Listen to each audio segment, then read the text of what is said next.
Now, good people, let me bring you some interesting news, and those news are as follows. Mkhwanazi's team has made another victory when they have secured a conviction, life sentence to be specific. Now, they did an investigation about or for a man of Alfred Duma, local municipality civil engineer, that was gunned down in a politically motivated thing, which then led to the Mkhwanazi team political killing task team to investigate that, and today they have made another breakthrough. Now I want you to understand that this comes at the back of this political task team being somebody was disbanding this political team, and also somebody was keeping dockets away from this political task team.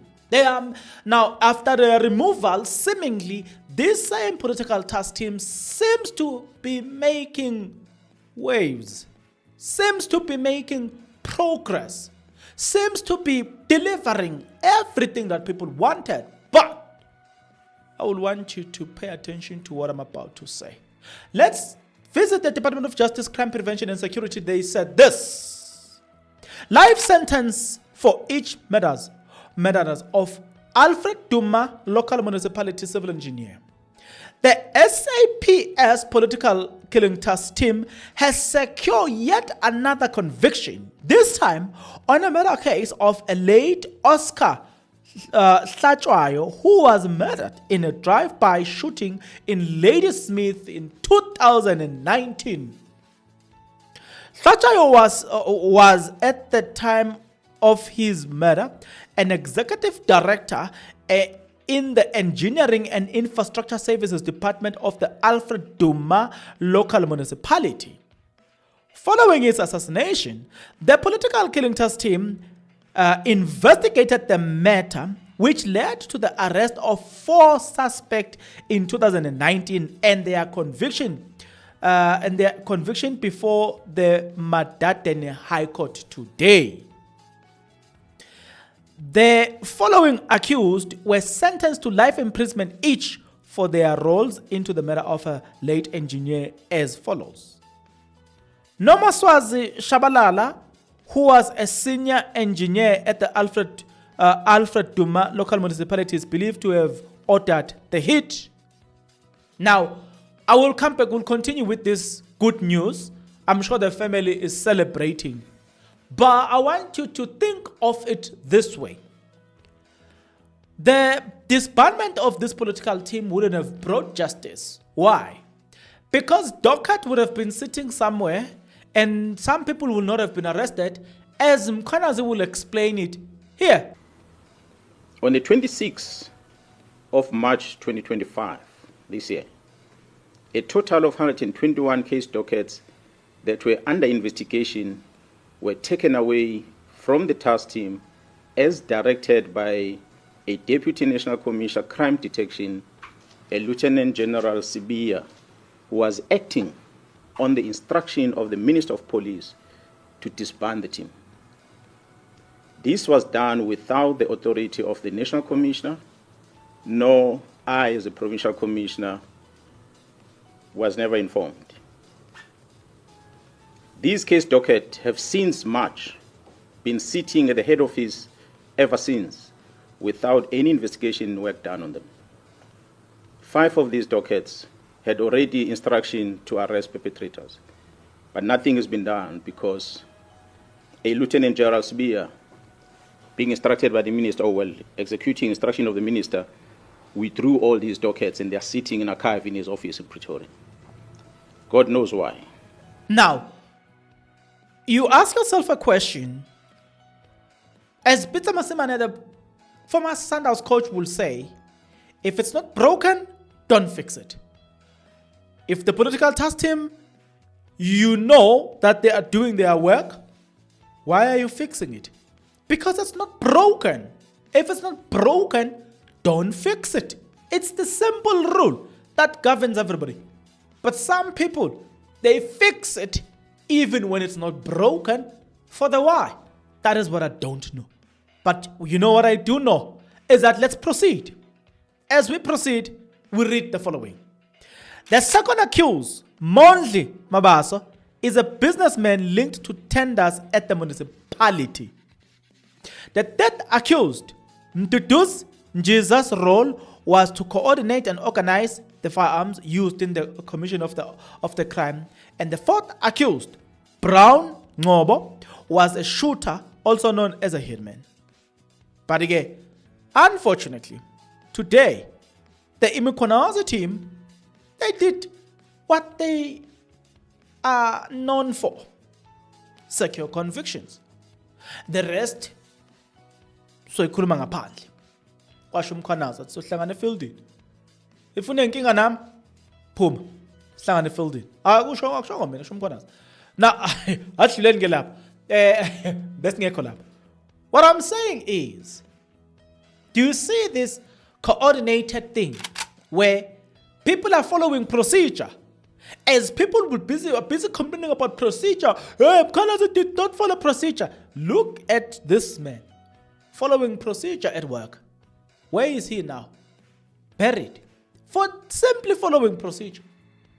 The man who wants the tenders, the people, they conspire against the righteous and kill the righteous. Why? Because the righteous are standing on their evil path. Then when Baba Mkhwanazi said, Ngoba seems to have strength to fight us, let's go on the field. People have a problem with that. No, you can't kill people. Hey! If Mkhwanazi has no choice but to take a life of a criminal, it's minus one problem, right? Hey, others are saying, no, criminal has a right to live, blah, blah, blah, blah, blah. I'm saying, but they are taking other people's right to live too. And the problem is, their actions continue unabated. And that's our biggest problem here, that their actions continues unabated, and thus creating more problems. But when Mkhwanazi respond with the same force, then some people have got problems. Maybe those people are affiliated to those organizations behind, secret organizations that are busy doing this job. I'm just saying, maybe, just maybe. But I would like you to comment in the comment section below. I am very much pleased. Now, let me ask you this. There's a question that Mkhwanazi was once asked, that the minister needs to come and explain the disbandment of this political task team.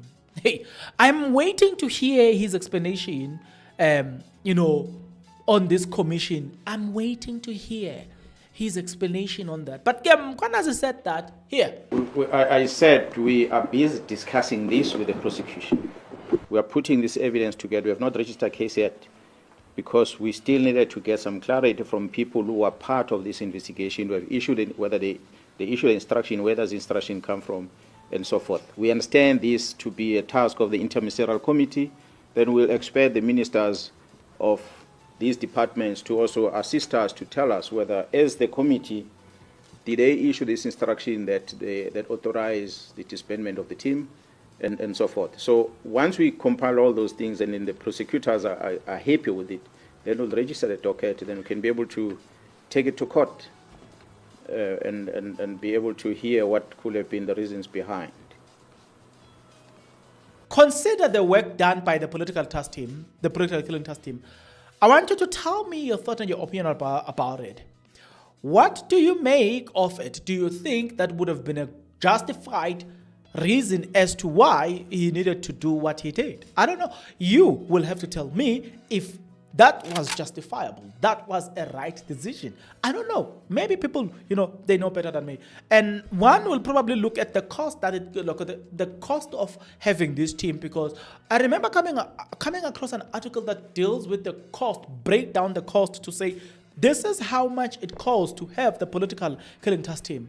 And one will look at it and be like, it's not healthy to have them. But on the other hand, somebody will say, but even if that money is to be saved, with inverted commas, the politician will chow it too. So let's put the money to use. You understand what I'm saying? Number three, one will argue and say, even though it's probably more expensive to have the political killing task team, but its work, it's also recommendable. So let's forget about the operational cost. Let's focus on the work done by them, which can result in crime, in a decreased crime.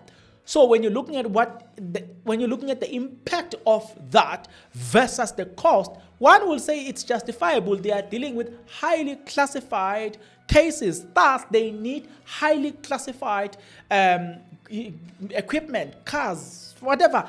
Everything of theirs has to be highly classified because they are dealing with syndicates. They are not just dealing with ordinary people here. They're dealing with organized crime. So they need, even when they need to move in a certain way. You know what I'm saying? Hotels, they need to, book certain hotels because they are dealing with a highly classified mission. You know what I'm saying? So the cost cannot be justifiable from our perspective because we are reasoning from a stomach. But when we look at the effect of their job, one will say, that's nice. The fact that we now say Abokatiso arrested, Abomatala arrested, kudos to the team. I'm one of those who will say kudos to the team. Let the team continue. The haters will say, no, the team, blah, blah, blah. But for me, I will say let the team proceed. Well, what about you? Okay. You will tell me in the comment section below. Definitely, I'll see you on the next episode. But until the next episode, stay out of trouble.